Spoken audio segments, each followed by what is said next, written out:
অসম বিধানসভার বাজেট অধিবেশনের ত্রয়োদশ দিনে একাধিক গুরুত্বপূর্ণ আইন প্রণয়নের মধ্যে দিয়ে 7টি গুরুত্বপূর্ণ বিল পাশ হয়েছে।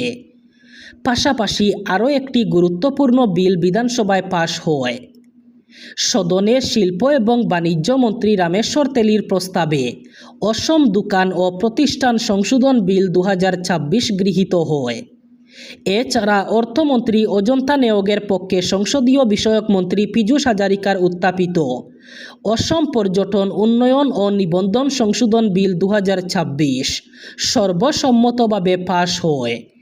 একইভাবে অসম ক্ষুদ্র লঘু ও মাঝারি উদ্যোগ বিল 2026, অসম জনবিন্যাস বিল 2026 এবং অসম ব্যবসা পরিচালনার সহজীকরণ সংশোধন বিল 2026 গৃহীত হয়। এই বিলগুলিও মন্ত্রী বিমল বরার পক্ষে পীযূষ হাজারিকা বিধানসভায় উত্থাপন করেন। এদিকে মন্ত্রী কৌশিক রায়ের প্রস্তাবিত গৌহাটি উপগ্রহ শহর উন্নয়ন কর্তৃপক্ষ বিল এবং অসম রাজ্য বিধানসভার সদস্যদের সংশোধন বিল 2026 পাশ হয়েছে। অন্যদিকে শিক্ষামন্ত্রী ডক্টর রনোজ পেগু বিধানসভায় অসম রাজ্য উচ্চশিক্ষা পরিষদ বিল 2026 উত্থাপন করেন। উল্লেখ্য, গত 6 জুলাই শুরু হওয়া অসম বিধানসভার বাজেট অধিবেশন বুধবার শেষ হয়েছে। মূলত 21 দিনের এই অধিবেশন 31 জুলাই পর্যন্ত চলার কথা থাকলেও রাজ্যের সাম্প্রতিক ভয়ঙ্কর বন্যা পরিস্থিতির কারণে অধিবেশনের মেয়াদ 2 দিন কমিয়ে 29 জুলাই শেষ করার সিদ্ধান্ত নেওয়া হয়। 1 আগস্ট সকালেই রাজ্যের 39 লক্ষ মহিলার অ্যাকাউন্টে আসবে অরুণোদয় প্রকল্পের টাকা। প্রস্তুত থাকুন অরুণোদয় প্রকল্পের হিতাধিকারীরা। রাজ্যের চড়াইদেও, শিবসাগর, যোরহাট এবং গোলাঘাট জেলার হিতাধিকারীরা এবার অরুণোদয় প্রকল্পে বেশি টাকা পাবেন। আগামী 1 আগস্ট চড়াইদেও, শিবসাগর, যোরহাট এবং গোলাঘাট জেলার মহিলা হিতাধিকারীদের অ্যাকাউন্টে 2500 টাকা করে আসবে। এদিকে রাজ্যের অন্যান্য জেলার অরুণোদয় হিতাধিকারীরা এবার একটু টাকা কম পাবেন।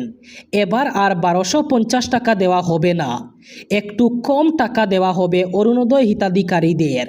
রাজ্যে বন্যা পরিস্থিতির জন্য বন্যা আক্রান্ত হিতাধিকারীদের বেশি টাকা দেওয়ার জন্য অন্যান্য জেলার মহিলাদের কম টাকা দেওয়া হবে। তবে কত টাকা কম দেওয়া হবে তা এখনও পর্যন্ত জানানো হয়নি। এদিকে আগামী 2-3 দিনের মধ্যে বন্যাক্রান্ত ক্ষতিগ্রস্ত সম্পত্তির তথ্য সমীক্ষা করবে সরকার, এমনই ঘোষণা করেছেন রাজ্যের মুখ্যমন্ত্রী হিমন্ত বিশ্ব শর্মা। গড় বানানো অথবা পশুধন ক্রয় করার জন্য সাহায্য দেবে সরকার। রাজ্যে বন্যায় আক্রান্ত ছাত্রছাত্রীদের জন্য এবার ভালো খবর দিল রাজ্য সরকার। ছাত্রছাত্রীদের বই কেনার জন্য এবার সাহায্য করবে সরকার। সেই সাথে বন্যার জলে যদি কারো মার্কশিট নষ্ট হয়ে যায় তাহলে তাকে ডুপ্লিকেট মার্কশিট দেওয়া হবে। ওই ডুপ্লিকেট মার্কশিটের সাহায্যে সে পরীক্ষার আবেদন পর্যন্ত করতে পারবে। সেই সাথে বন্যায় আক্রান্ত ছাত্রছাত্রীদের জন্য বন্যার জলে যদি ছাত্রছাত্রীদের বই নষ্ট হয়ে যায় তাহলে বই কেনার জন্য টাকা দেবে সরকার। এর জন্য এইচএস অর্থাৎ হায়ার সেকেন্ডারি ছাত্রছাত্রীদের জন্য 1000 টাকা করে সাহায্য দেওয়া হবে। স্নাতকের ছাত্রছাত্রীদের দেওয়া হবে 3000 টাকার সাহায্য এবং স্নাতকোত্তর শিক্ষার্থীদের জন্য 5000 টাকার সাহায্য দেওয়া হবে। রাজ্যে বন্যা পরিস্থিতির কিছুটা উন্নতি হলেও মৃত্যু মিছিল থামছে না। বুধবার আরও 7 জনের মৃত্যু হয়। চলতি বছরের বন্যায় মৃতের সংখ্যা বেড়ে দাঁড়ালো 75।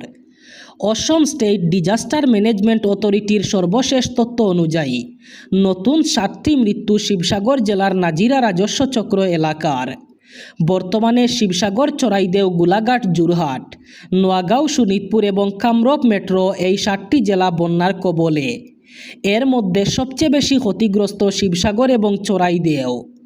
মোট 21টি রাজস্ব চক্রে 652টি গ্রাম প্লাবিত। যদিও ক্ষতিগ্রস্ত মানুষের সংখ্যা কমে 3,32,000-এ নেমেছে। শুধুমাত্র চড়াইদেওয়ে 1,42,000 জন বন্যা কবলিত। এরপরে রয়েছে শিবসাগর, যেখানে প্রায় 1 লক্ষ মানুষ বন্যা কবলিত। শিক্ষার মান উন্নয়ন এবং 2027 সালের মাধ্যমিক ও উচ্চ মাধ্যমিক পরীক্ষায় শতভাগ সাফল্য অর্জনের লক্ষ্য নিয়ে এক অভিনব উদ্যোগ গ্রহণ করেছে শ্রীভূমি জেলা শিক্ষা বিভাগ।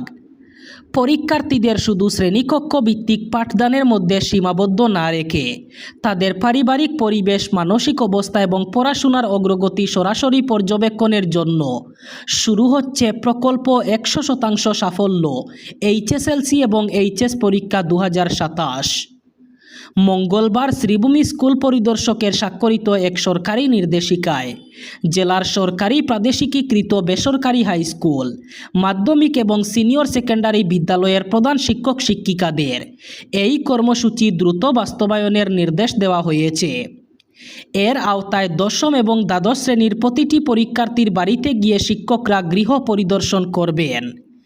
শিক্ষা বিভাগের নির্দেশ অনুযায়ী শিক্ষার্থীদের পড়াশোনার পরিবেশ, নিয়মিত অধ্যয়ন, পরীক্ষার প্রস্তুতি, পারিবারিক সমস্যা এবং মানসিক অবস্থার মূল্যায়ন করা হবে। একই সঙ্গে বিদ্যালয় ও অভিভাবকদের মধ্যে আরও কার্যকর যোগাযোগ গড়ে তোলার উপর বিশেষ গুরুত্ব দেওয়া হয়েছে। এবার মহিলারা পাবেন মাসে 2500 টাকা। এই বিষয়ে অনুমতি দিয়েছে সরকার। তবে এই টাকা পাবেন দিল্লির মহিলারা। সব কিছু ঠিকঠাক থাকলে রাখি বন্ধনের আগেই অ্যাকাউন্টে ঢুকবে টাকা। মহিলাদের আর্থিকভাবে স্বনির্ভর করতে এই ঘোষণা করেছে দিল্লির সরকার। মন্ত্রিসভায় এই বিষয়ে অনুমতি দিয়েছে দিল্লির রেখা গুপ্তার সরকার। দিল্লির মুখ্যমন্ত্রী জানিয়েছেন, 1 আগস্ট দিল্লির মহিলাদের জন্য দিল্লি লক্ষ্মী যোজনা চালু করা হবে। রাখির আগেই যাতে এই যোজনার প্রথম কিস্তির টাকা মহিলাদের অ্যাকাউন্টে ঢুকে যায় সেই বিষয়ে ব্যবস্থা নিচ্ছে সরকার। তবে পুরো 2500 টাকা হাতে পাবেন না মহিলারা। প্রতি মাসে তারা হাতে কেবল 1000 টাকা তুলতে পারবেন। বাকি টাকা রেকারিং ডিপোজিট হিসাবে অ্যাকাউন্টে জমা থাকবে। দেশের কোটি কোটি বাইক এবং ব্যক্তিগত গাড়ির মালিকদের জন্য আসছে স্বস্তির খবর।